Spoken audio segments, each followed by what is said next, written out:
This is Rudkowski of WeAreChange.org here in New York City. As you're seeing, a Black Lives Matter protest is happening right behind us.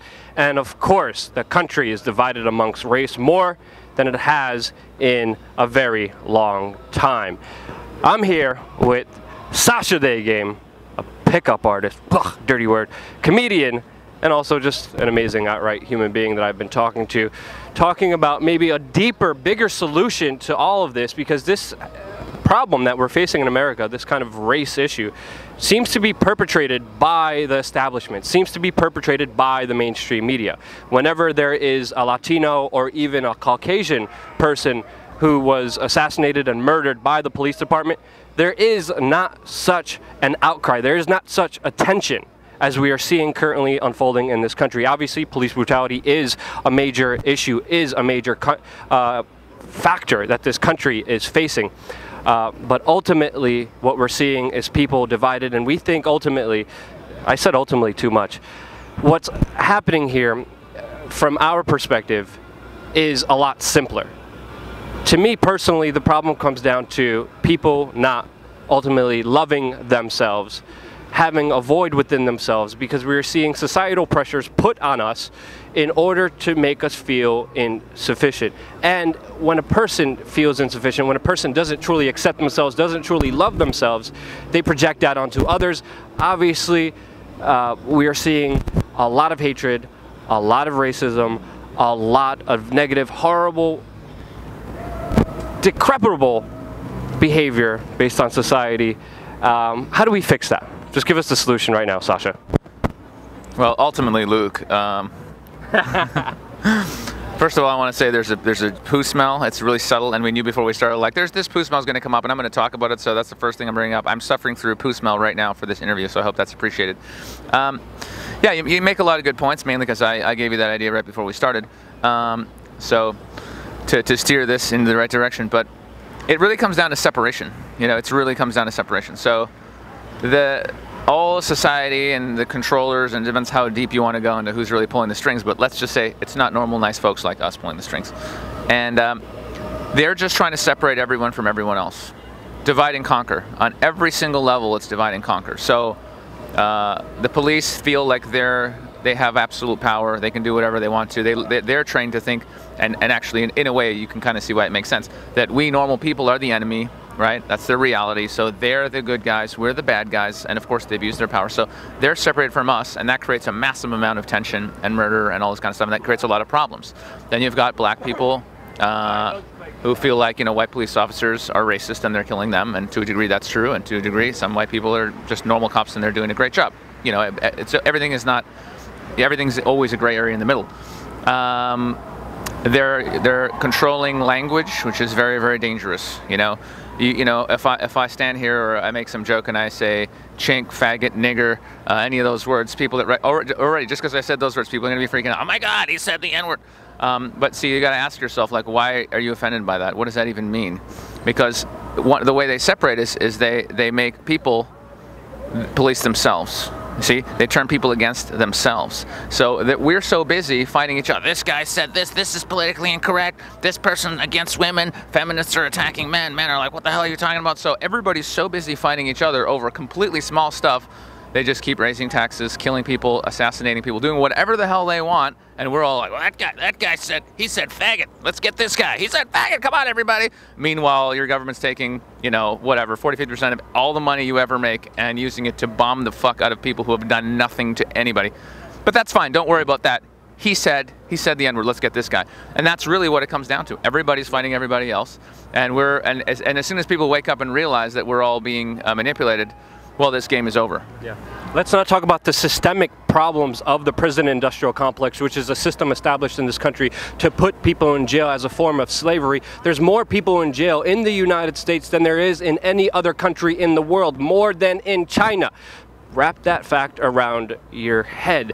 The real problems will never be addressed, but the little problems that divide and conquer you, me, away from each other based on our races, on our sex, on our differences, on even our opinions, those are going to be highlighted in order to bring chaos. And out of that chaos, the establishment looks down and they're like, okay, we're going to order this around this way, order out of chaos, and create a solution that works in their benefit. And while we're all fighting each other on these dumb issues, the real problem is up above and no one is looking up there. And I think the main reason why this is happening is because we kind of been programmed societally to feel insufficient, to feel like we as human beings need trinkets, need other goods, need constant drama, need constant attention. And ultimately, if we just say, just shush all these pressures away from us. Let's not consider what society is pushing on us. Let's not consider what the mainstream media is pushing on us. Let's look deep inside of ourselves. Let's look at the power of our reaction.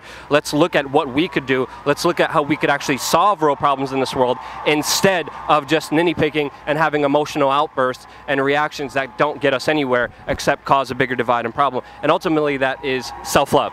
And if we could just love each other, we wouldn't be having the problems we have in this world. To me, that is the ultimate solution. Very simplified form, but Sasha, you're going to break it down in very detailed form and break it down masterfully right now. I like how he always puts on the pressure. Well, it is all about self-love. First, just because you mentioned it, I just spent a night in jail for a retarded reason, and that I was at the airport and I didn't have my glasses. I can't see anything.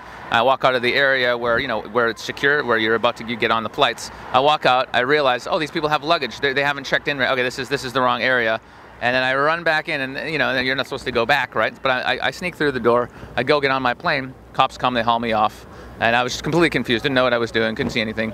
Didn't matter, trespassing, spent the night in jail. And I realized in jail, I was talking to another guy in there, and I realized the system is so broken. Like, if I didn't have the money to set bail, it's like $750, which a lot of people do not have $750,000, they just don't have it, I would be in there for months, awaiting trial for absolutely doing nothing. There's no victim, no one got hurt, I didn't actually do anything, there was no intent. Doesn't matter.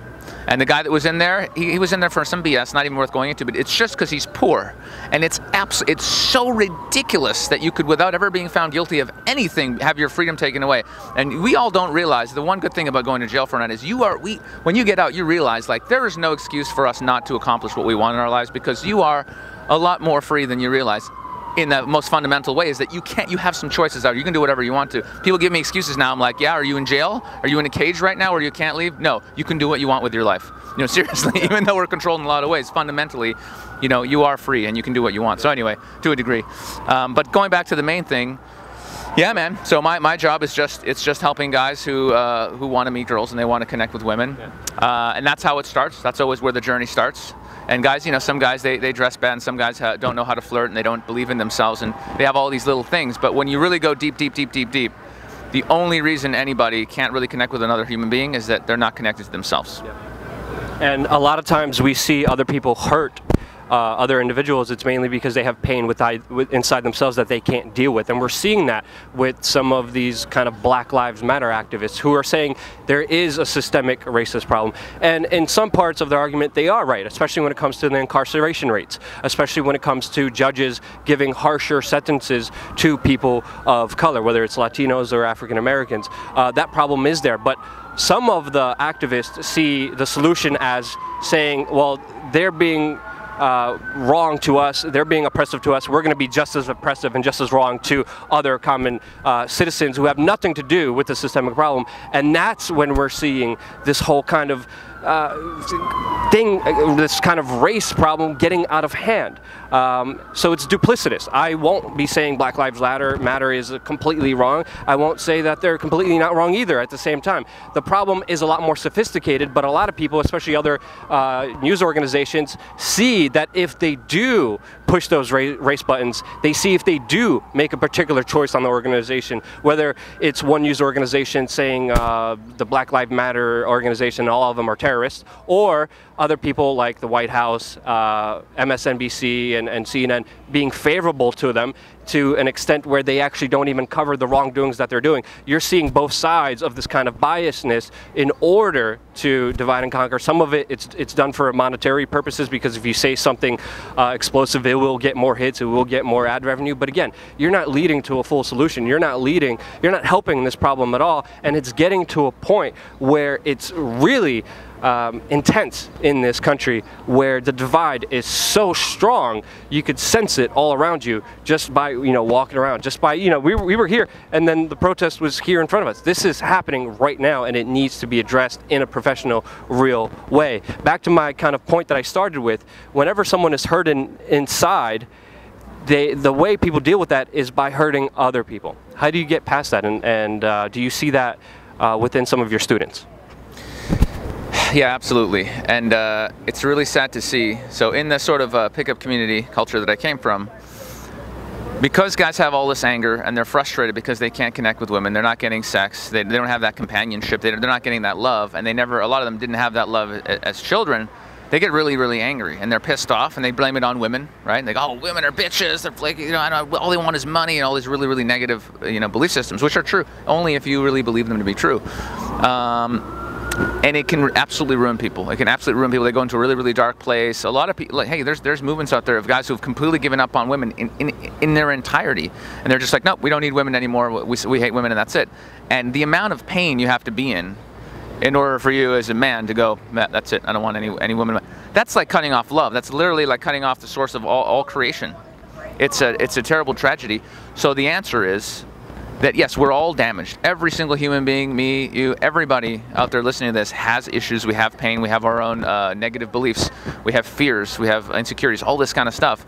And when you just wake up and just accept that we're all damaged, all of us, whether it be from the society itself, the beliefs there that are very dangerous, many of them, and very, very damaging, our families, or just circumstances, just things that have happened to us. And you start going down that path and really digging deep, and figuring out, okay, I am hurt, how do I heal this? Yep. And especially for men, we're taught in our macho society, oh, well, men don't cry, just keep it in, be a man and shit. No, man, that's the worst thing you can do. If you're really hurt, you should fucking cry your balls out like a little bitch, get into your bed, let it out, do what you gotta do, and let it, because that pain, literally, if you don't get that pain out, it manifests as tight muscles, back problems, emotional problems, and ultimately, I believe that even people get serious illness like multiple sclerosis, where the body attacks itself, cancer, that's self-hatred, that's literally lack of love. There's people out there who are on a high frequency, who have so much love in their life, and they eat shit and it doesn't matter, and they're totally healthy, because the frequency where you're at and where your attention is and just the level of vibration you're at is more important than anything. See what I'm saying? So if you're low frequency, you're angry, you're hateful, and you're eating shit, you're gonna die, you're gonna get cancer and die. I swear to God, that's how it works. What you believe is what you ultimately create in your life. And once you're seeing a social justice warrior freak out and act irrationally, which we have seen all throughout the internet for a very long time now, you have a choice. You have a choice to see and try to be right and self-important by pointing a finger and making fun of them and creating a bigger problem and creating a bigger divide. Or you could say, well, maybe this person is freaking out because they're damaged in some way and are having a hard time dealing with this issue. And by trying to understand them, then you could actually deal with the issue that you're facing and create an actual solution and deal with this human being. Otherwise, if you don't agree with somebody, like social justice warriors, I don't agree with a lot of their thoughts and ideologies and beliefs. I just choose not to associate myself with them. I just choose not to talk to you. I am entertained by them. I will talk to you. I will try to get deeper with you. Some people have a hard time opening up, and of course their defense mechanisms are up. But ultimately, if you do take the time and patience to truly try to understand someone, you will see why they justified their kind of insane actions. And once you explain it to them, they can be like, oh wait, yeah, I was kind of being stupid. I was kind of being irrational by doing these behaviors, but only if you come from a true person of love, if you have love within yourself, because if you have nothing but resentment and hate within yourself, you're just going to point your finger and create bigger hate and resentment, creating that cycle, spitting into oblivion. And you guys know, when I'm talking about other media organizations, you probably know who I'm talking about. Let me know in the comment section below. Sasha? Well, I just want to add, that's great points, and I'm with you 100%. 110%, guy! But, yeah, we get so lost in our own narrative and our own issues and again, all the shit that we're dealing with that's coming at us all the time. it's hard to, we just lose perspective. So if you actually look at someone else as just another part of the one source that's brought us all here, whether you want to call it God or creation or whatever, it doesn't matter. They're you and you're them and we're everything. And so when you actually look at someone, just go, okay, this is a person that's in pain, you would be amazed at how you can diffuse situations and actually connect with people, you know? Just listen, just really listen to what they're saying. Someone will say something, oh, you're blah, blah, blah, blah, and you can just be like, hey man, I see you're upset, but I'm not your enemy. I'm actually on your side. We're not enemies. I'd love to help you. So let's resolve this together. And you actually give someone a little bit of love and just listen to their problem and actually just connect with them. You could turn somebody who you might get into a fight with into an ally, into a friend, and together you might realize actually we're on the same team. So just being conscious of that and just don't go to your emotional, you know what I'm saying? Just think for a moment and realize this is a human being that's in pain. Yeah. Let's not make it worse. Let's help them. And then we could stop dividing and conquering people among race, stop infusing everything with so much hatred, racism, and anger, and actually have a better life and a better society. Yes, we're talking about some hippie stuff. Deal with it. What? I know I'm going to have so many comments in the section below being like, Luke, what the hell happened to you? Like, I was going to say F off. No, I'm not even going to say it. Just... We love you. We love you. Oh, God, that sounds so... But ultimately, that is the way forward. Give me your worst. Let me see the comment section below. I want to thank Sasha because I really gave him like really hard, deep down kind of questions that were just thrown at him randomly, and I think he did a good job explaining everything and his philosophy, because when we met, we come from two different kind of I guess markets. You come from the dating, I come from the news kind of aspect, but ultimately we're always as human beings looking for the deeper meaning of things, looking for a better way of life.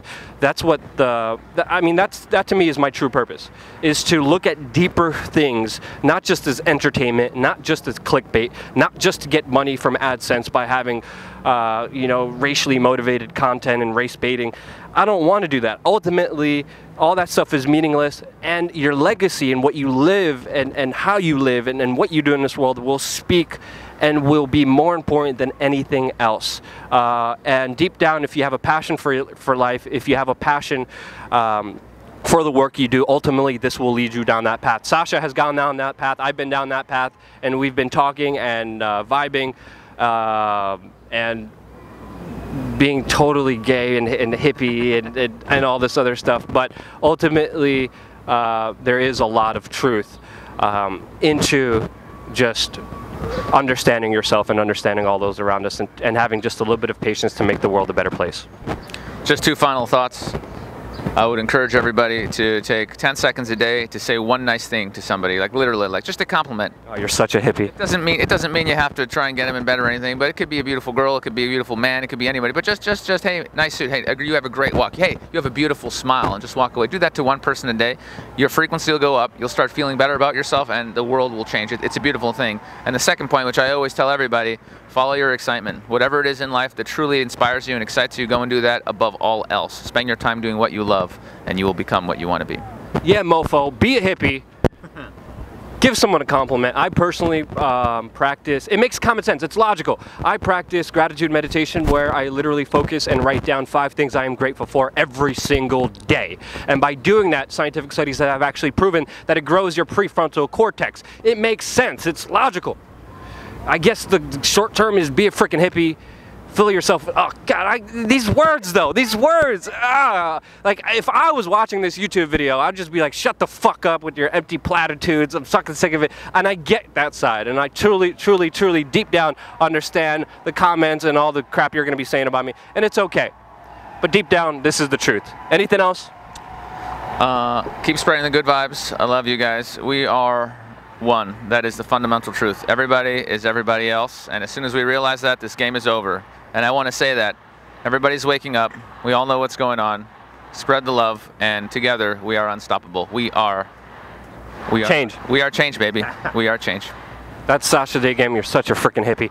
Sasha Daygame, his link and his YouTube channel will be in the description below. If you like this video, if it resonated with you, that's another hippie term. If it resonated with you, share it with your friends. Get this out there, because the dialogue has been very confusing, very dividing, very angry, and it's time to just be a little bit of a hippie. Subscribe. We're going to have a lot more content coming here your way on youtube.com/WeAreChange.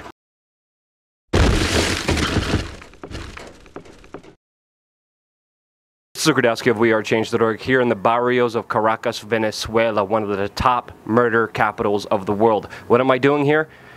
I'm crazy. As a journalist, I try to give you stories that all the other journalists are afraid to show you. I want to show you the raw truths of exactly what's happening in this world, but I think I did too much coming here to Venezuela. I'm joined by another crazy man, the one and only Jeff Berwick of the Dollar Vigil.